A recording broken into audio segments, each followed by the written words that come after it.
Shalom Lekulam, paz e plenitude a todos, sejam todos muito bem-vindos a mais um episódio de nosso Torah Talk. Hoje, discutindo e conversando a respeito da Parashá de Shofetim, Parashá do livro de Deuteronômio, Devarim, já se aproximando aí dos textos finais da leitura anual da Torá. E hoje comigo, como sempre, meu filho More Davi, que juntamente conosco estará comentando a Parashá de Shofetim. Shalom, meu filho, Shalom, Davi, seja bem-vindo. Shalom, Ravi, sejam todos bem-vindos a mais um programa. Prazer estar com vocês aqui depois de um tempinho aí considerável sem programas. Isso. Mas hoje estudando a Parashá de Shofetim, que hoje, por especial, também coincide com, esse ano novamente, coincidiu com o início do mês de Elu. Isso. O mês de Elu começa no meio dessa Parashá. Uhum. Então uma Parashá também duplamente especial. Isso, exatamente.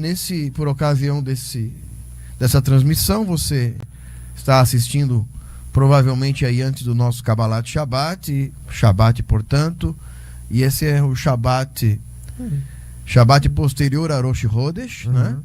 Shabbat posterior a Rosh Chodesh, o primeiro Shabbat desses 4 Shabbatot que estaremos aí vivenciando a energia da Selihot. Exatamente. Né? As retificações, os tikkunim, as caparot e assim por diante, né? Nos preparando aí para a chegada de mais um ano, o ano de 5.787 no calendário judaico, com a festa de Rosh Hashanah, Yom Kippur, Sukkot, Simchat Torah, Shmini Atzeret, etc. Vamos entrando propriamente na Parashá de Shofetim, Davi. Nós vamos estar hoje comentando aí a quinta aliá.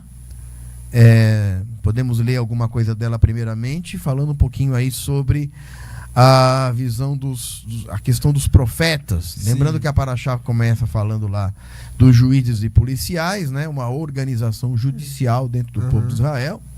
Mas aqui no capítulo 18, a partir do verso 14 ali, quinta aliá, a gente vai trazer alguma coisa de orientação sobre como Israel tratava e deveria tratar os prováveis ou supostos profetas que surgissem ao longo da sua história. É isso? Exatamente. Na verdade, a Parashá ela vai começar a citar sobre os profetas no verso 15, na verdade.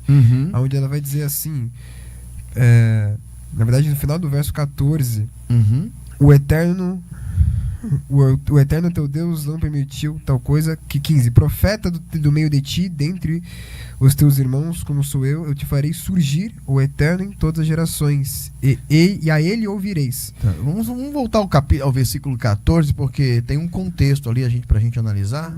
Versículo 14, pode ler, por gentileza. Tá. Porque essas nações que hás de herdar ouvem os prognosticadores dos algoureiros, mas quanto a ti, o Eterno teu Deus não te permitiu tal coisa. Aí, verso 15. Profeta do meio de ti, dentre os teus irmãos, como sou eu, te farei surgir o Eterno em todas as gerações, e a eles ouvireis, conforme tudo o que pedistes ao Eterno teu Deus em Horeb, quando o povo estava reunido, dizendo: não voltarei a ouvir a voz do Eterno meu Deus, e a este fogo grande não verei mais, para que não morra. E disse, pode continuar. E disse-me o Eterno, falaram bem no que disseram. Profeta farei surgir no meio de teus irmãos, como tu és, e porei as minhas palavras em suas bocas, e ele lhes fará tudo o que eu lhe ordenar. Isso, e aí ele ainda orienta que esse profeta que poderia surgir,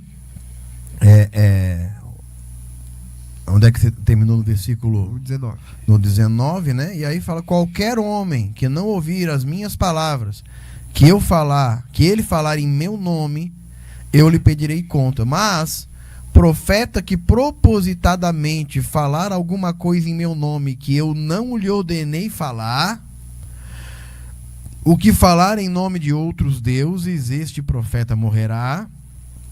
E se disseres no teu coração: como conheceremos a coisa que o Eterno não falou?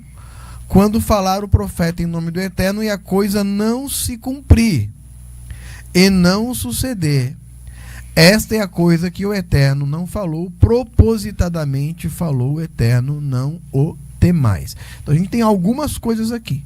Sim. A primeira coisa é que Moshe está conversando com o povo de Israel, a segunda geração que saiu do Egito, dizendo que os seus pais, quando ouviram o Eterno falar no Sinai, falou: a gente não vai ouvir essa voz aí sozinhos, porque a gente vai morrer. Ou seja, a população percebeu que ouvir a voz de Deus diretamente era uma experiência que eles não estavam preparados para vivenciar, né? Uma experiência consciencial absurda, né? A gente consegue mais ou menos imaginar a natureza dessa experiência, uma experiência em nível vibracional, em nível audível, perceptível, visual e etc. Eles ficaram bastante assustados com isso, e é por isso que eles pediram: olha, Moshe, sobe, fala com Hashem e volta e fala conosco. Então isso já está dizendo que o grau espiritual e necessário para que uma pessoa possa obter de Deus uma palavra diretamente é muito alto, e Moshe é uma dessas pessoas, e o maior de todos os profetas que já tivemos até aqui. E aí ele vai falar que, semelhante a ele, Deus levantaria profeta. E aí, aqui em português, nós temos um acréscimo rabínico, onde é dito em cada geração. Isso é um acréscimo rabínico, isso não está no texto massorético aqui do lado, né? Nem em hebraico nem em aramaico, apenas um acréscimo rabínico para deixar claro de que todos os profetas que viriam posteriormente a Moshe também teriam a mesma missão de falar em nome do Eterno. Mas você também pode entender que esse profeta se refere a algum profeta específico que surgiria depois de Moshe, e alguns vão atribuir isso ao próprio profeta Yehoshua, o primeiro profeta dos livros proféticos posteriores à Torá. No livro de Yehoshua, ele é considerado um profeta, e um profeta semelhante a Moshe, porque teve uma experiência semelhante a ele. Não é igual, é semelhante, é parecido, no sentido de que tem o mesmo tipo de missão. Alguns rabinos modernos, vamos dizer modernos aí, medievais e etc., do início e do fim da Idade Média, vão associar essa figura à figura messiânica, um profeta semelhante a Moshe. Aryeh Kaplan, no seu livro, também comenta sobre isso, de que esse profeta poderia se referir à própria figura messiânica, um profeta dos últimos dias, um profeta da linhagem de Davi, né, que se assentaria sobre o trono de Israel. E então isso dá base para a interpretação rabínica de que Mashiach também seria algum tipo de profeta, apesar de que a função principal dele não seria essa, mas uma função mais majestática e de rei. Mas alguns rabinos vão atribuir isso a Mashiach de qualquer maneira. O fato é que esse profeta que surgisse posteriormente a Moshe, e aí o próprio livro de Deuteronômio vai dizer, lá nos versículos finais da Torá, sim, ele vai dizer o seguinte: nunca se levantou em Israel profeta como Moshe, que viu a face de Deus. Então nenhum profeta posterior até a época em que esse texto foi escrito, podendo ter sido redigido pelo próprio Yehoshua ou pelos escribas posteriores como Esdras, entre outros, nunca surgiu um profeta como Moshe, nem igual a ele. Portanto, a palavra semelhante aqui não deve ser interpretada como igual, mas sim com a mesma proposta, com o mesmo propósito, do mesmo tipo, mesmo que isso não seja exatamente igual, né? E aí ele vai deixar claro que surgirão profetas posteriores a Moshe, ou surgirá profeta. E aí você não tem nem um artigo definido, nem um indefinido. Em hebraico não temos o artigo indefinido, então você pode: surgirá um profeta ou surgirá profeta. Né? Surgirá gente, né? Surgirá alguém, né? Então, esse profeta você pode entender em um nível semântico, tanto no plural quanto no singular. Surgirá profeta. E aí ele vai dizer qual profeta você vai ouvir e qual profeta você não vai ouvir. E aí ele vai colocar duas questões aqui. A primeira delas ele vai dizer que não importa se esse profeta aparecer e fizer sinais, etc., dá a entender isso, esse profeta não poderia induzir as pessoas a um Deus que elas não conheceram. E qual foi o Deus que elas conheceram? O Deus do Sinai. Apenas e tão somente ele. E aí também a veracidade da profecia. O que ele falou tem que se cumprir. Se ele falou e não se cumpriu, ele não falou em nome de Deus. Ele falou em nome de si mesmo. Podendo acertar, podendo errar. E aí ele não é um profeta. Ele é um prognosticador, ou seja, alguém que prevê o futuro, talvez baseado em algum tipo de oráculo, talvez baseado em algum tipo de adivinhação, talvez baseado em algum tipo de dedução pessoal, ou através de alguma interpretação profética, mas ele não é um profeta. Profeta, no sentido do que a Paraxá de Shofetim vai trazer, é alguém que fala em nome de Deus e que Deus coloca palavras em sua boca. É o exemplo do profeta Jeremias lá. Eu colocarei as minhas palavras na tua boca. É o exemplo do profeta Isaías também, o profeta Shaiarro e outros profetas, né? Então, duas questões. Primeiro, o profeta tem que falar e as coisas têm que se cumprir como ele disse. Segundo, esse profeta, ainda que profetize coisas verdadeiras que acontecem, ele pode profetizar juntamente com isso algum tipo de avodazará, e se isso acontecer, o povo de Israel não deveria acreditar, e em outro texto vai dizer, inclusive, que esse profeta deveria ser executado. Né? Sim. E aí ele vai dizer também algo interessante, ele diz como Moshe, a gente pode, semelhante a Moshe. A gente pode interpretar no nível do Remes algo simbólico interessante, com a seguinte ideia: e se todos os profetas que viram depois dele não fossem uma forma de resumo da profecia de Moshe Rabbeinu? O resumo não, contrário, seria uma derivação. Uma derivação, isso. Uma derivação da profecia de Moshe, como se eles fossem o Moshe naqueles dias. Eles fossem, não o Moshe, porque ninguém foi como Moshe que viu a face de Deus, porém ele fosse uma espécie de Moshe naquele tempo. Dentro do seu tamanho ali. Dentro de cada um do seu tamanho, né?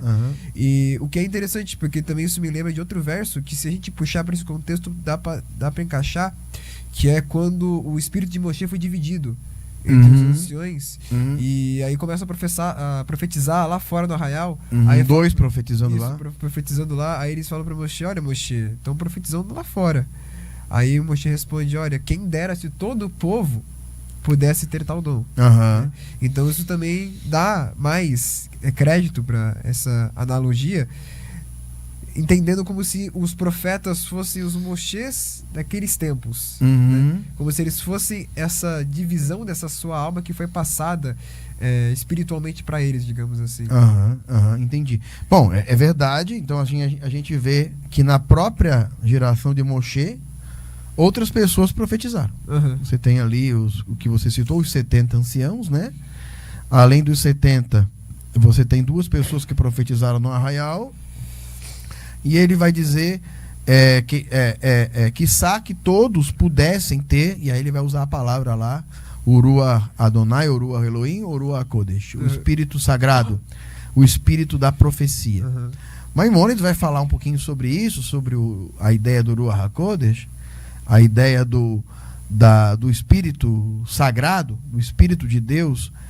E alguém que profetizasse deveria profetizar baseado naquilo que, na verdade, não era ele quem estava dizendo. Ele seria um mero instrumento disso, e ele profetizaria na operação desse Ruach Hashem, desse Ruach Adonai, desse Ruach HaKodesh. Inclusive isso responde a algumas perguntas sobre um texto muito falado, que é o texto de Isaías, que fala Ruach Adonai Alai Yamashar Adonai Oti. O Espírito de Deus está sobre mim e ele me ungiu, né? E ali ele vai falar para que ele foi ungido. Ungido para falar aos pobres, para consolar os enlutados de Israel, de Sião e etc. E a profecia de Shaiarro ali é interpretada pela maioria das autoridades rabínicas, que é quem detém o direito e a vigência da interpretação dos textos hebraicos, de que ali tratava-se, por exemplo, do próprio profeta Esaias, né? Que o Eterno o ungiu no sentido simbólico, porque não existe unção espiritual, porque a palavra unção ela vem de óleo, né? De machar, de ungir, mas ele usou o verbo machar ali com um sentido figurado, né? Como se o Ruach HaKodesh é apresentado ali como uma substância, tá? Uma substância que é colocada sobre o profeta, né? E através dessa substância, que é a substância divina do Espírito de Deus, do sopro divino, o profeta então falava. E é o que aconteceu com Esaias. Isaías, ele recebe o Espírito Divino para uma missão específica, que no caso dele era trazer o consolo a Israel, já que o profeta Isaías, naquele momento, profetizou. Alguns dizem que profetizou no exílio, outros profetizou antes do exílio, outros dizem que, na verdade, o livro de Isaías não é de um profeta só, mas de uma coletânea de uma escola, né, profética, e que o último Isaías que profetizou esse texto, ele vai dizer que o papel dele era consolar. Então, é uma missão específica.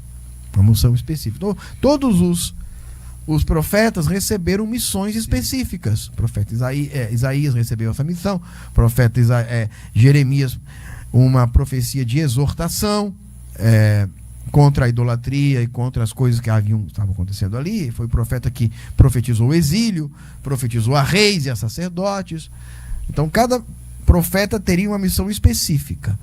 Então, a ideia de que o profeta ele é uma espécie de médium, tá? Não é verdade. É verdade que ele é alguém que media, então a palavra médium pode ser entendida dessa maneira, ele media a transmissão de uma mensagem. Sim. Que é do próprio Deus. Ele não é um adivinho, ele não é alguém que prevê baseado em algum tipo de dom, mas ele é alguém que se mostra capaz de ser utilizado nessa missão. É claro que uma pessoa que vai ser um profeta, ele já tem uma tendência natural para canalizar essa missão. Sim. Então, é claro que a Sefirá de Da'at já está presente nele de uma maneira diferenciada, mas de qualquer maneira, ela sozinha pode trazer adivinhação, pode trazer prognóstico, pode trazer até coisas que poderão se cumprir. Uma percepção que a pessoa tem, um dom que a pessoa nasce ou que a pessoa desenvolve. Mas o profeta só é considerado profeta quando ele de fato recebe esse espírito, esse Ruach HaKodesh, ou esse Ruach Elohim, Ruach Hashem, específico para uma missão assim. Sim. E aí é interessante a gente ver, quando você cita Maimônides, a gente tem o Guia dos Perplexos, que vai falar sobre as diferentes formas que Deus falava com os profetas, né? Ele vai falar dos sonhos, ele vai falar dos sinais, ele vai falar de outras experiências. E o Maimônides também vai trazer do Ilhot Avodat HaKohavim algumas Mishnayot do capítulo 5 sobre o profeta, sobre o profeta que não deveria ser ouvido ou o profeta que deveria ser ouvido. Ele vai falar, por exemplo, o Maimônides vai citar que existia duas pessoas, existe o Musat e existe o Masit. O Musat que seria aquela pessoa que faz a profecia, e o Masit é aquela que o ouve. E que caso o profeta profetizasse em nome de esse Musat, esse suposto profeta, profetizasse em nome de um Deus falso, ele deveria ser morto. E todo aquele que ouvisse tal profecia, ou seja, desse ouvidos e entendesse, ele trouxesse para si tal profecia, também deveria ser morto. Ele vai citar outros exemplos, por exemplo, quando ele professa e em si não se cumpre. Ou quando ele professa dizendo, eu afirmo por mim mesmo. Ele vai dizer essas coisas, e é uma ideia interessante, porque por várias vezes na Bíblia a gente vê o profeta falando assim, pois eis que vos digo. Não, e assim diz o Eterno. Sim. Aham. Só que a gente consegue ver algumas. Às vezes fala parecendo que é o profeta que tá falando, mas não é um profeta. É Deus através do profeta. Exatamente. Entendeu? A profecia, ela é uma canalização de uma palavra advinda do próprio divino. Isso que você citou está na paraxá da semana passada. Uhum. São duas paraxiotes, Re e Shofetim, Sim.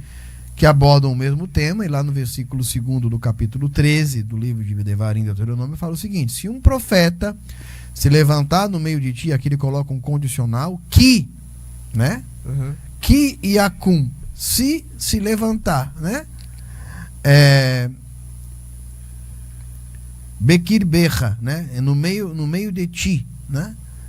Navi ou Rolem, um profeta ou um sonhador, aquele que sonha, e te der um sinal do céu, um milagre na terra, realizar o sinal, o milagre que te falou e te disser: vamos após outros deuses que não o conheceste e sirvamo-los, não obedecerás às palavras daquele profeta ou daquele sonhador, porque o eterno vosso Deus vos está experimentando para saber se amais o eterno vosso Deus com todo o vosso coração e com toda a vossa alma. Após o eterno vosso Deus andareis, a ele temereis, seus mandamentos guardareis, sua voz ouvireis, a ele servireis, suas qualidades adotareis, e aquele profeta e aquele sonhador será morto, porquanto pregou falsidade em nome, pregou falsidade em nome do Eterno, atribuindo a Deus algo que não era, vosso Deus, que vos tirou da terra do Egito e que vos remiu da casa dos escravos, para vos desviardes do caminho que ordenou o Eterno vosso Deus, e para andar nele, e eliminarás assim o mal no meio de ti. Sim. Então, na verdade, se você olhar bem para a Torá, seja qual fosse o profeta que surgiria, o papel de julgamento do profeta não é dele mesmo. Sim. Um profeta não pode simplesmente se dizer um profeta. É o povo. É o povo quem tem que dizer se ele é profeta ou se ele não é profeta. Ou seja, um povo baseado na Torá é quem tem que dizer se ele é profeta ou não. Ou seja, o povo não é obrigado, ao ouvir esse profeta, ao ouvir qualquer profeta que surgisse, por mais sinais que ele pudesse ter feito, por mais coisas bonitas, por mais profecias que ele possa ter supostamente trazido, adivinhações, por mais sonhos que ele possa ter tido, o povo não teria a obrigação de ouvi-lo até que sua profecia se cumprisse, e mesmo se ela se cumprisse, se ele não falasse algo, né, contrário àquilo que a Torá apresenta. Sim. E isso coloca o profeta numa situação bem delicada, e é por isso que, depois de tanto tempo, 3.500 anos após as palavras ditas aqui por Moshe Rabbeinu, os rabinos e o judaísmo como religião, principalmente após a destruição do templo, se preocupa tanto em colocar tantas camadas, tantos poréns, diante de qualquer profeta que surja. E uma das coisas importantes a ser dita sobre o judaísmo atual, o judaísmo rabínico, o verdadeiro judaísmo, é que o judaísmo não reconhece que a profecia ainda exista. Não dessa maneira. Existem pessoas com um nível de da'at, de compreensão, de intuição muito alta. Existem pessoas que têm a capacidade de sonhar. Existem ainda os sonhos que são sonhos que nos servem de alerta. Existem as experiências que temos durante o sono, trazidas pela Kabbalah e etc. Mas a profecia, como o Deuteronômio está trazendo, ela não se encontra vigente nos dias de hoje. Sim. Porque a profecia dependia, primeiramente, da terra de Israel, e da existência do Beit HaMikdash e do templo, para que a Sherinat Hashem estivesse no mundo de alguma maneira. Então, a partir de que a Sherinat Hashem ela é tirada Sim. do mundo daquela forma como ela existia, a profecia também acaba. Então, a profecia nos dias de hoje, da forma como Moshe fazia, da forma como os profetas bíblicos faziam, ela não existe mais. É importante a gente dizer isso, para que a gente não fique acreditando em profetas que surgem aí a todo momento, né? Sim, e aqui no comentário do Rabino aqui embaixo do Melamed, do capítulo 19, ele vai dizer ali três ideias sobre pecados que punições que poderiam ser aplicadas com relação à profecia. Ele vai dizer assim, ó, de acordo com o Talmud, o Sanhedrin 89a, o castigo divino recaía sobre o pecador em 3 casos. O pecador aqui é aquele que estava envolvido com profecia falsa, ou com não ouvir o profeta, né, etc. Aí ele vai dizer assim, ó, quando se negava a obedecer ao profeta, quando o profeta não age conforme a sua própria profecia, ou quando o profeta retém uma profecia divina e não transmite ao povo. Ou seja, se o profeta ficasse calado perante a profecia, ele também estaria pecando contra o Eterno e poderia morrer. Exatamente. E aí ele ainda continua aqui, ó.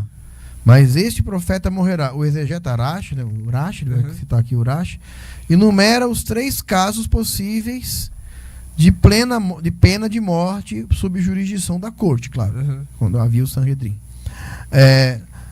O que o profeta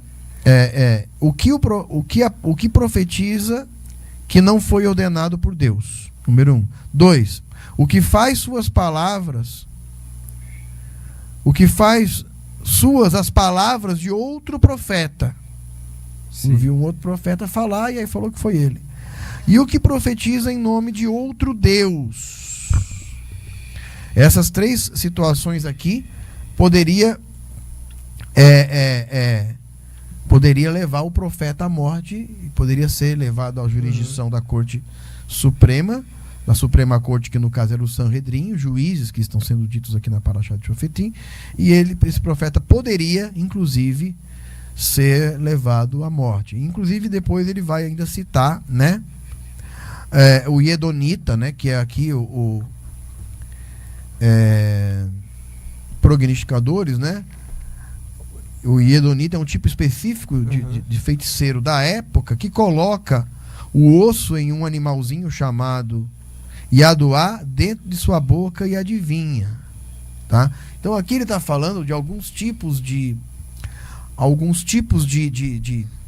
magia típicas daquela época em que está sendo trazido aqui. As magias típicas da Babilônia, no caso aqui, e de Canaã, dos cananeus, né? E aí ele vai falar que uns usavam sangue, outros usavam todo tipo de coisa, e o Maimônides vai depois descrever sobre isso daí. E as pessoas costumam confundir esse tipo de profecia, esse tipo de magia da época tribal com as ferramentas cabalísticas hoje utilizadas por muitos rabinos ou por estudiosos de Cabalá, ou pela Cabalá Maasite, operativa e etc. E o texto não está falando especificamente disso, porque mesmo dentro dessas correntes mais duvidosas do que a gente pode chamar de magia salomônica, etc, etc, não está dentro do que está ali. O que esses tipos de cabalistas utilizam quando de fato conhecem as ferramentas e tudo, os nomes divinos, os textos hebraicos, as energias sefiróticas. Então não é desse tipo de magia ou de prognóstico, nem de oráculo que está sendo falado aqui, até porque haviam oráculos na época, é o caso do próprio Evena Roshen, do peitoral de Aharon, e o Urim Tumim. Então não é disso que está falando, mas está falando de fórmulas, experiências típicas da época e que foram proibidas a eles para que eles não se deixassem levar por aquele tipo de fenômeno, aquele Sim. tipo de manifestação, né? E isso me lembra uma coisa interessante sobre o profeta Eliarro, que ele vai falar sobre o profeta de Baal, né? Ele fala, se vocês querem seguir a Baal, siga Baal. Se querem seguir o eterno nosso Deus, sigam o eterno nosso Deus. Ele vai dizer ali, naquela parte, sobre aquela passagem que ele tenta fazer chover, né? Que cai fogo do céu sobre o altar, né? Aí ele fala, gritem mais alto que eu acho que Deus não está ouvindo. O Baal não está ouvindo, deve estar dormindo, deve ter ido viajar. Aí ele fala, então agora eu vou falar pro meu Deus, jogar fogo aqui. Aí ele fala... Mandou colocar água primeiro. E aí tudo aquilo ali. E isso mostra sobre essa presença do Ruach HaKodesh em cima dele, digamos assim, dessa presença de vida dele e desse espírito de vida que estava sobre ele, mostrando que até mesmo dos outros povos, né?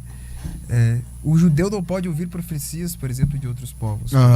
Exato. E isso está muito ligado ao profeta Elias e ao que o Avodat Kohavi vai dizer de novo. Ele vai mencionar, por exemplo, quando algum profeta de outra cultura tenta entrar no arraial judaico e trazer profecias que para nós são estranhas, sobre um Deus que para nós é estranho, e que caso este fosse ouvido, não só deveria ser morto, como deveria ser aniquilado todos aqueles que dele ouviram, ou que por algum acaso tivesse um comentário, alguma prova falada de que algum milagre realmente aconteceu. Entendeu? Então, por exemplo, se algum milagre acontecesse, deveria ser comprovado pelo Sanhedrin, por exemplo. Esse milagre, né? Aí eu quero até citar, quando você falou aí de eu não ouvir profeta das nações, ainda a gente está comentando bem o Melame de hoje, a gente quase não comenta ele, né? Mas o texto vai falar assim, aqui no comentário. O Midrash comenta que só poderá surgir um profeta, o Midrash, ele vai citar o Midrash, surgir um profeta entre o povo judeu na terra de Israel e não na diáspora. Aí ele vai falar aqui, no caso de Ezequiel, que viveu na Babilônia, sua iniciação e boa parte de sua vida ocorreram em Israel. A profecia surgiu em Israel, exclusivamente para a manutenção escrita da Torá, e não para inová-la, e nem para alterá-la. Os sábios ensinaram que todo profeta que proponha mudar a Torá, né, não deve ser ouvido e sim repelido. Então aqui, quando ele fala surgir no meio de ti, ele vai dizer é onde você está, e aí na terra de Israel. E aí é importante porque o texto vai dizer quando vocês entrarem na terra, as nações que lá existem, estavam no deserto, as nações que lá existem, ele estava falando que vai surgir lá e não fora de Israel. O texto começa lá atrás, porque Moshe está falando isso 30 dias antes de morrer. E aí ele está falando do que vai acontecer lá na terra, quando vocês entrarem, né? Terra de Israel. Porque essas nações que hás de herdar, por isso que eu falei do versículo 14, essas nações que hás de herdar ouvem prognosticadores, ou seja, ele ouve esse pessoal aí. Então vocês vão tomar contato com eles, né? Mas quanto a ti, o eterno teu Deus não te permitiu tal coisa. Ou seja, quando ele fala quanto a ti, o eterno vosso Deus não te permitiu tal coisa, o que ele está dizendo? De que a eles não há proibição para fazer assim. Eu acho interessante a forma como Moshe fala aqui, porque a Torá deixa claro de que as outras nações não podem ser colocadas no mesmo peso que o povo de Israel por um motivo muito simples. Israel acredita que toda a experiência que ela obteve de Deus emana daquilo que aconteceu no Sinai. Então, ninguém teve a mesma experiência. Então Deus não poderia, Hashem não poderia exigir que as nações tivessem a mesma experiência com ele. Eles utilizam suas ferramentas, eles precisam de tais ferramentas, porque é a forma como eles têm de acessar o plano espiritual da realidade. Vocês, por outro lado, têm uma relação comigo diferente. Então, eu falarei a vocês através de profetas, semelhante àquilo que eu fiz com Moisés. Em todas as gerações, os rabinos vão dizer, haverá profetas entre vocês. Mas isso só ocorrerá em contextos onde vocês estejam na terra, em sua maioria ou totalidade, né? Com com o rei reinando, os sacerdotes operando, os profetas em atividades. Fora isso, não. É por isso que não houve profecia especificamente de profetas surgidos na Babilônia. Tá? Ezequiel profetizou no exílio, porém foi treinado lá em Israel.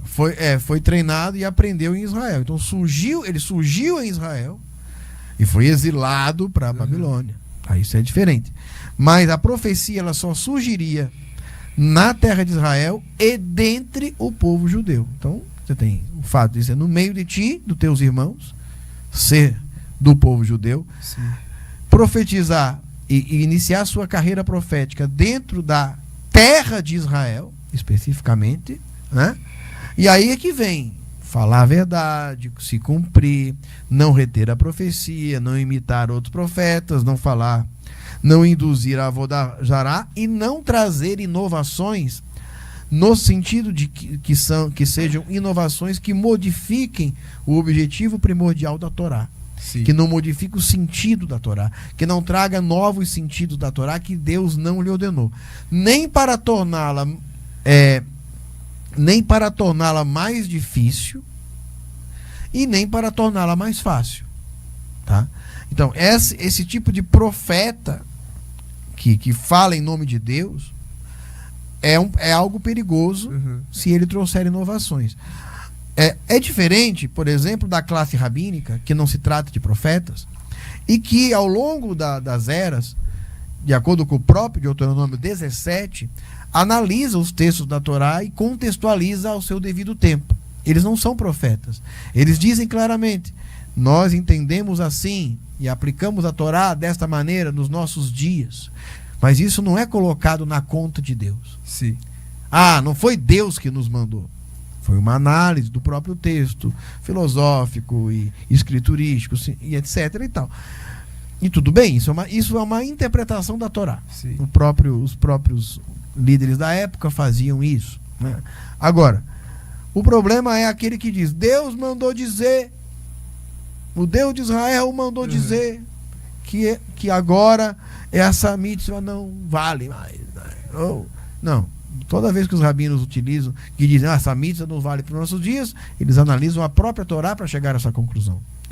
Ou seja, a profecia original que o povo de Israel deve seguir é a profecia de Moisés, que é a própria Torá. sim. A Torá é a profecia de Moisés. Então, por esse lado, a afirmação que fizemos no começo de que os profetas, até os rabinos agora, poderiam ser esse espelho, essa derivação do espírito de Moshe, então é comprovado a partir desse comentário. Desse comentário, né? De que, na verdade, os rabinos não afirmam que aqui possuam o espírito de Moshe, porque a própria palavra semirá, que significa imposição de mãos, essa palavra que é usada lá para fazer a semirá sobre Yehoshua, e é daí que vem, né? A palavra semirá, que coloca a mão sobre Yehoshua.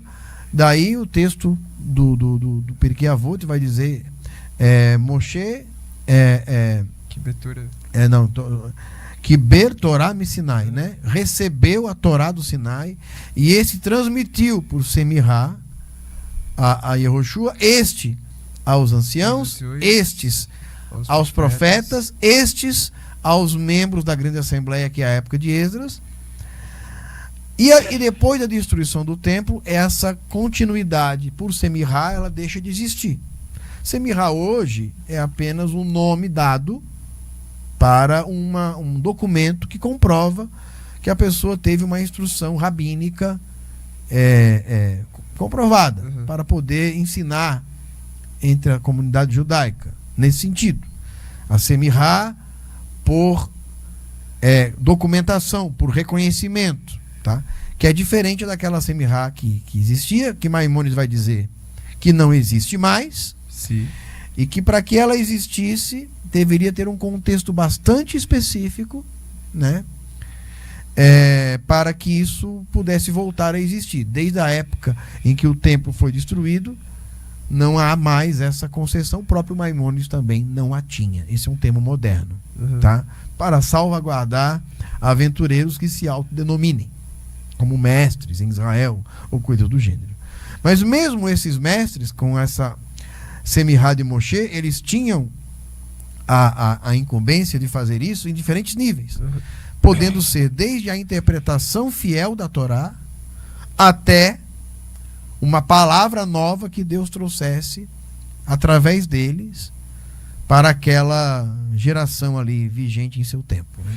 E os profetas ali, quando a gente fala, por exemplo, sobre o profeta Eliarro do Havdalah, acredita-se de verdade, não de verdade a palavra, mas acredita-se que ainda possa existir a possibilidade de, no futuro, essa profecia voltar a Israel?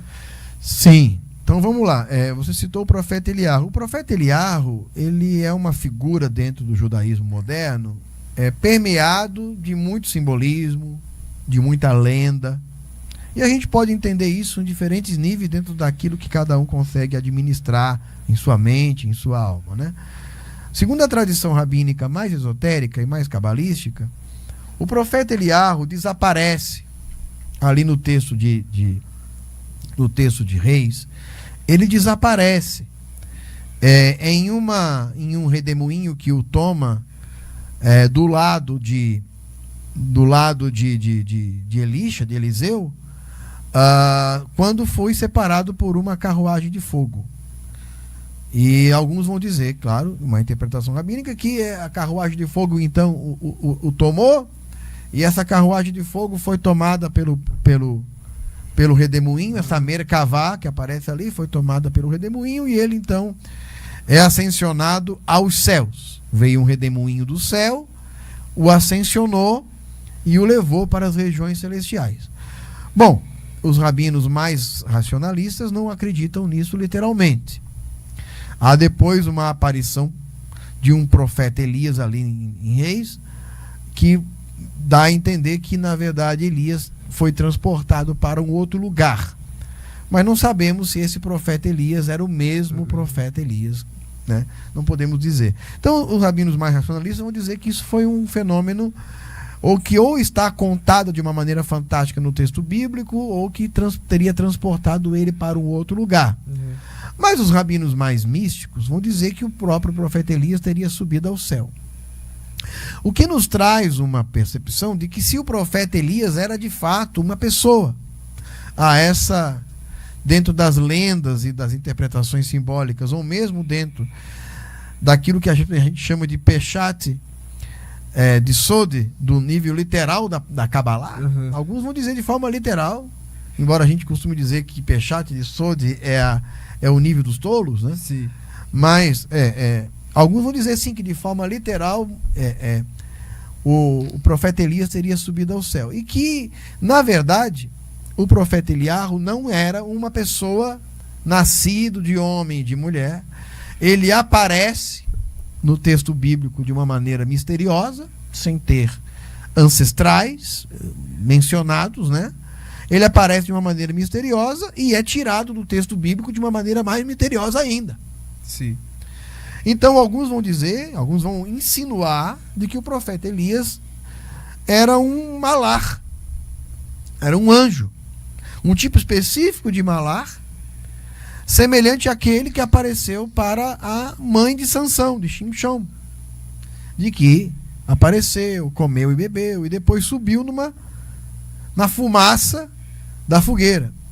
E de fato o texto que você citou está lá no livro do profeta Malaquias. O finalzinho do livro vai dizer o quê? Eis que eu envio o meu malar, o meu mensageiro. Mas na verdade você pode traduzir de maneira diferente. Eis que eu envio o meu anjo. Tá? Eis que eu envio o meu mensageiro, o meu anjo.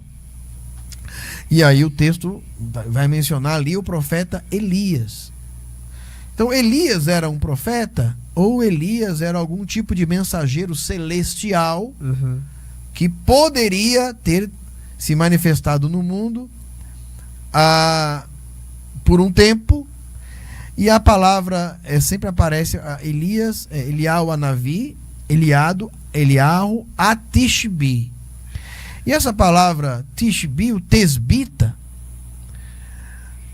dá a entender, alguns vão entender ali o texto, dizendo que ele veio de um lugar chamado Tesba ou Tesbe. Só que esse lugar não existe, em lugar nenhum mencionado no texto bíblico. Então, na verdade, Tishbi pode ser traduzido como o andarilho, o mendigo, o tochave, aquele que acampa. E de fato ele andava meio sujo, meio com vestimentas feitas com pelo de camelo. Ele não era uma figura muito bonita, né? Ele era uma figura exótica, e que se manifestava como uma espécie de mendigo. De fato pediu comida na porta da mulher e etc, lá na cidade de Serepta. Bom, Elias pode ser uma manifestação angelical? Olhando pela perspectiva da Kabbalah, sim, ele pode. Ele pode ser uma manifestação angelical. Pode ser que ele seja um anjo que se materializou, como a gente tem outros exemplos bíblicos, que é o caso da mãe de Sansão, um anjo que se materializou, né, no mundo. E aí as outras tradições cabalísticas posteriores, dentro da chamada literatura apócrifa judaica, você tem lá o livro de Enoque, né? Sefer Hanor, o livro de Enoque. E alguns vão dizer que Hanor e Enoque eram, na verdade, a mesma pessoa. E alguns vão dizer que Hanor também subiu aos céus e depois isso se manifestou. Quer dizer, Eliahu e Hanor. Eu falei o quê? Você falou Hanor e Enoque. Não, Hanor é Enoque, né? Hanor e Eliahu. E que essa manifestação, alguns cabalistas vão comparar, né, dentro da literatura enoquiana, de que na verdade é uma manifestação do anjo Metatron, o escriba divino, né? Um anjo que não tem forma definida, antropomórfica, e que se manifesta de tempos em tempos, né? Alguns vão chamar ele inclusive de um Messias celestial, coisas do gênero dentro da literatura cabalística. Então, Eliahu poderia ser um anjo? Bom, o texto do profeta vai chamar ele de anjo. A forma como ele é ascensionado do lado de Eliseu é semelhante àquela do anjo ascensionado da mãe de Sansão. É possível? É uma leitura possível.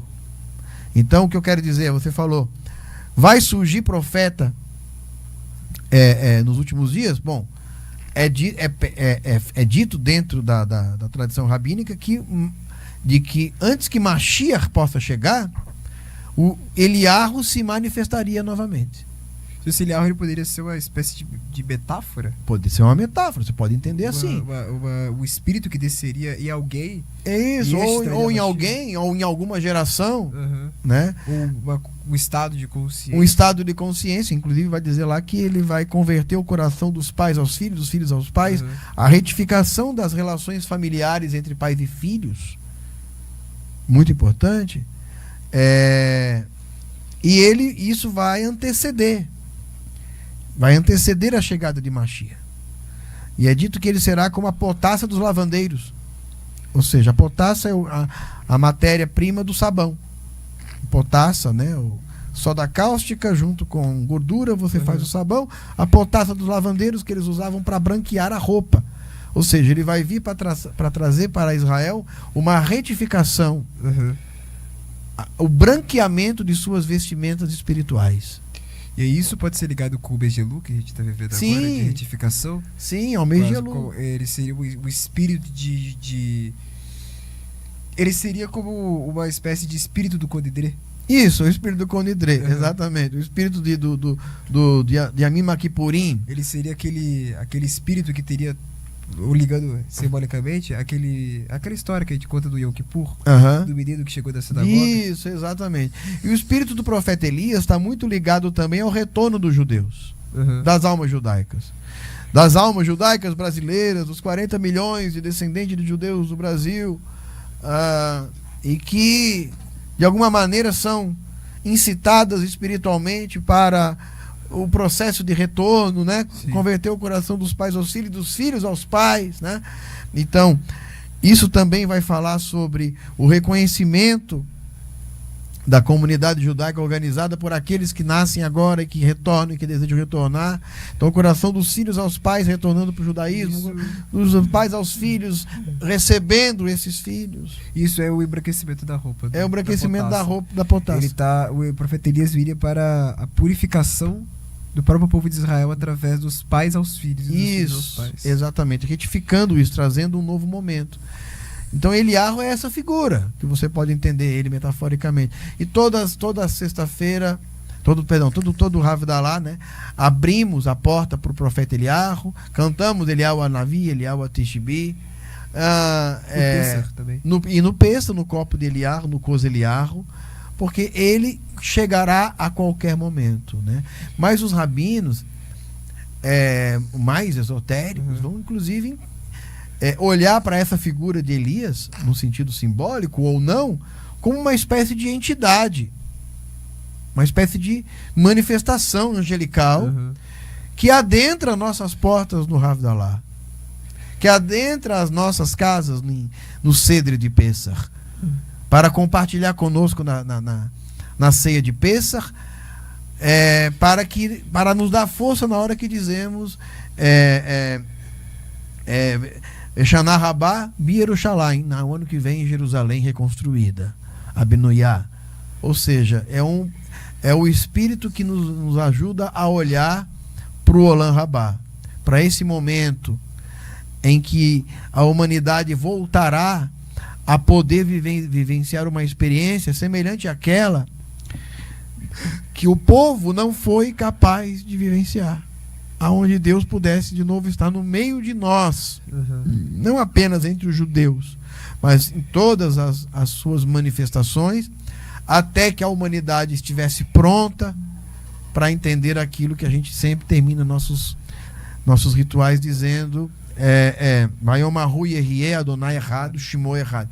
E nesse dia o Eterno será um e o seu nome um. É para essa experiência que os profetas pretendem nos levar, para a experiência de contemplação do divino, como o divino se ele conversava com o homem, se manifestava ao homem no jardim do Éden. Sim. Então, isso é um estado de consciência, isso é um lugar físico, isso é uma época. A gente não pode bater o martelo sobre nenhuma dessas possibilidades, mas todas elas são leituras possíveis dentro daquilo que o texto bíblico nos entrega, né? Sim. Mas no profeta Eliarro é interessante a gente ver porque ele era um mendigo, né? E isso tem uma coisa sobre também, não só retificação, mas de pureza também, mas uma relação com a nossa olhar para o pobre. A justiça social. A justiça social, a tzedakah. Né? E a tzedakah, ela aproxima o Olam Rabá, ela traz Tikkun Olam para o mundo, e ela, através do Tikkun Olam vinda da tzedakah, ela retifica o mundo, né? Então o profeta Eliarro também seria esse espírito de retificação da humanidade em geral. Exatamente. E aí eu sempre me lembro, né, do texto que os sábios disseram, de que Machia está coçando suas feridas nas portas de Roma. E quem estava coçando suas feridas nas portas de Roma eram os mendigos, né? E que é para esse mendigo que a gente deve olhar. E o texto da Torá fala que sempre haverá, né, mendigos entre vós, né? Sempre haverá as pessoas pobres, as pessoas desprovidas de casa, do mínimo necessário. para uma vida digna, ou elas são fruto de alguma doença psicológica ou de coisas muito pesadas que essas pessoas carregam, ou mesmo acabaram indo parar nas ruas por uso de drogas, de álcool ou de problemas familiares, né? Ou porque nasceram mesmo nessas condições. E aí há um segredo aí, né? Escondido. Os dizem que entre eles anjos também estão ali. E você nunca sabe se um mendigo está lhe pedindo uma esmola ou se um anjo está lhe pedindo uma esmola através daquele mendigo. E por via das dúvidas, a gente não deve negar a ninguém um prato de comida. Sim. Não devemos negar a ninguém uma caridade, uma tzedaká, até mesmo se a gente souber que aquela pessoa vai utilizar aquilo para coisas que não são muito boas, como álcool, ou para coisas como drogas, porque não cabe a nós isso. Cabe a nós alimentá-lo, mas cabe a nós também aproveitarmos aquele momento para fazer o que é possível, ainda que aquela pessoa possa gastar aquilo de uma outra maneira, porque é a maneira que ela encontrou na sua existência de tornar a vida dela viável, para lidar consigo mesma, com suas situações, com o seu estado, com aquilo que a gente não consegue imaginar. Quando chega a noite, a gente se recolhe na nossa cama, se cobre com o nosso cobertor, ou liga a nossa televisão, ou vai ler o nosso livro, ou vai para a tela do nosso celular, enquanto pessoas estão exatamente nas ruas, nas calçadas, nos calçadões, debaixo de marquises, debaixo de viadutos, muitas vezes com um pedaço de papelão para se cobrir, ou sem nada. E essa é uma situação que a gente não tem como imaginar, né? Mas e o mais próximo que a gente pode ter dessa experiência uma empatia é através de uma ajuda. Se eu não puder levá-lo para um abrigo, não puder levá-lo para a minha casa, não puder levá-lo para um lugar digno, que pelo menos eu não saia dali sem ter feito por isso alguma coisa. E aí a gente fica pensando, tá, mas vem profeta Elias para trazer uma Mashiach, vem profeta Elias para trazer... A gente canta toda vez no Havdalah que trará o Mashiach, mas a gente esquece que antes da gente pensar em Mashiach, ele precisa, de acordo com os nossos sábios, né, Mashiach será uma era messiânica, né, uma era de retificação, uma era de um mundo puro, um mundo retificado, né, o Olam Rabá. Mas esse Olam Rabá, ele depende de cada um de nós, né? O Rebbe de Lubavitch, ele uma vez foi questionado, eu sempre digo isso, ele foi questionado: Rebbe, o Mashiach está onde? Quando ele virar, ele responde: Mashiach já está aqui. E isso foi uma metáfora que até foi mal interpretada na época, mas é uma metáfora que ele tenta trazer justamente sobre isso, tentando dizer que o Mashiach pode estar agora aqui, você não está percebendo ele. Porque você está tão preocupado em tentar achar o Mashiach, que você acha que será um rei, um grande cara, mas às vezes você pode esquecer que o Ilha Hanavi, que trará esse grande homem, pode estar nas portas da sua casa coçando suas feridas. Exato. E aí a gente tem que entender o seguinte: quando você fala assim, o Tikkun Olam, né, a retificação do mundo, consertar o mundo do quê? Qual é o defeito do mundo, né? Consertar o mundo do quê? E aí a pergunta também é: quem estragou o mundo? Né? Quem estragou o mundo? Então Deus vai consertar de novo o mundo que o homem estragou. Então é assim: Deus faz o mundo, o homem estraga o mundo, e o Deus vai lá e restaura o mundo. Não. O homem estragou o mundo, O homem arruma o mundo. o homem arruma o mundo. Mas o homem que arruma o mundo é um homem que já arrumou a si mesmo. Porque o homem destruiu o mundo ao destruir a si mesmo, ao destruir sua consciência, ao se exilar da experiência edênica que tinha com Deus, né? E ao se exilar dessa experiência edênica, ele piora o mundo a cada dia que passa. Melhora o mundo por um lado, por diversas maneiras, pela ciência, né? A ciência melhora o mundo, a política melhora o mundo, A religião melhora o mundo, a arte melhora o mundo, mas tudo isso, a religião, a ciência, a política e as artes, estão a serviço de um sistema terrível que destrói o mundo a cada dia, e não há nenhum sistema político capaz de restaurar o mundo, porque não é o método, mas o operador do método que é o problema. Então ontem eu conversava com a minha esposa, eu perguntava a ela, baseado num podcast que eu assisti com o Pondé, né? E ele não chega a falar isso, e isso me veio enquanto assistia, e a pergunta qual é a melhor parte do capitalismo? Alguns vão dizer desenvolvimento, evolução da humanidade e tal. Qual que é a pior parte? Todo mundo quase sempre vai dizer desigualdade social, né? E aí, se me perguntasse isso, qual é a melhor parte do capitalismo, eu dizia, a melhor parte do capitalismo é o dinheiro. E qual é a pior parte do capitalismo? O dinheiro. Porque é o dinheiro que faz a humanidade evoluir através da ciência, das artes. Os artistas precisam viver para continuar existindo. Os políticos precisam viver para continuar existindo. Os religiosos precisam viver para continuar existindo. A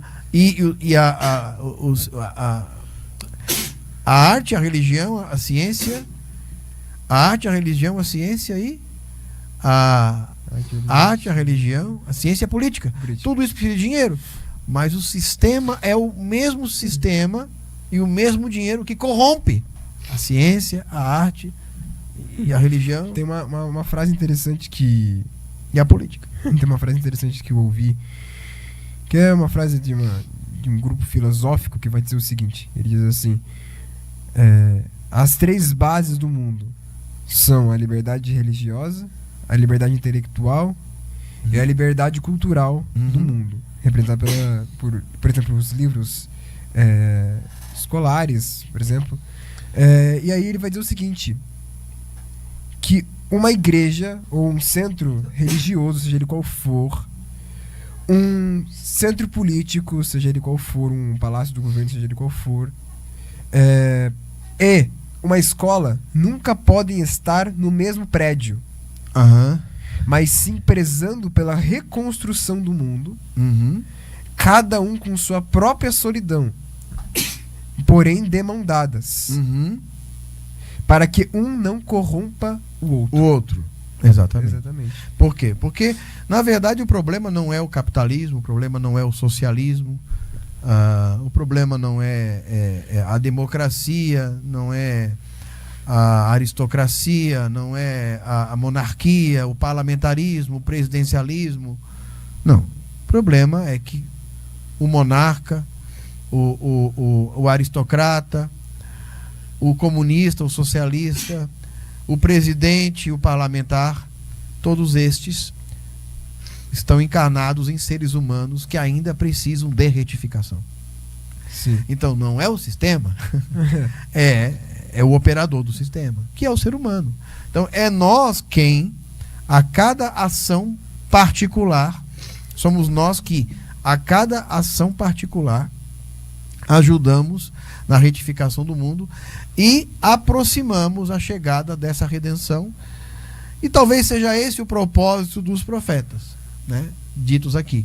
Eu deixarei em cada geração profetas semelhantes a mim, né, semelhantes a Moshe, e que profetizarão e darão continuidade, e para que a gente continue seguindo a Torá, seus preceitos, e olhando na Torá bem para além daquilo que é proibido ou permitido para a vida cotidiana, mas como um instrumento de retificação de nós mesmos e, por consequência, de retificação da própria humanidade. Sim. É isso? Suas considerações finais? Gostaria de agradecer a todos pela presença de mais um podcast, mais um Torah Talk, né? Depois de tanto tempo sem podemos fazer, mas agora voltamos. Gostaria de, como sempre falamos, que você nos seguisse em nossas redes sociais, @sinagoga_, tanto no Instagram quanto no TikTok, e Etzheim Podcast no Spotify, onde esse episódio estará disponível para você poder baixar, ouvir onde e quando quiser, em forma de áudio ou de vídeo.